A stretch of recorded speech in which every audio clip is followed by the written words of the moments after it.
Қайырлы күн, құрметті ұстаздар. Бүгін сіздерді жаңаша бір әдіспен таныстыратын боламын. Ол ноутбук әдісі деп аталады.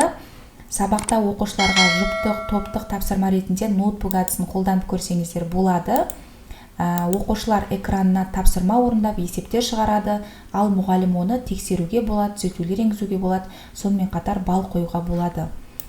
Сол тапсырманың дескрипторын, мына жерде дескриптор деген жер бар, осы жерге жазып берсеңіздер болады.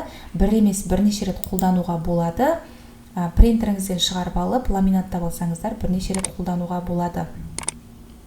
Осы дайын шаблонды алу үшін осы видеоның астына описание бөліміне Telegram каналдың сілтемесін тастадым. Сол сілтемеге кіріп, тіркеліп, осы дайын шаблонды компьютерлеріңізге жүктеп алсаңыздар болады.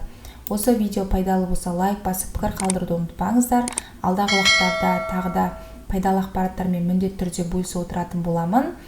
Осы пайдалы ақпараттарды өзіңіздің әріптестеріңізбен бөлісе отырыңыздар.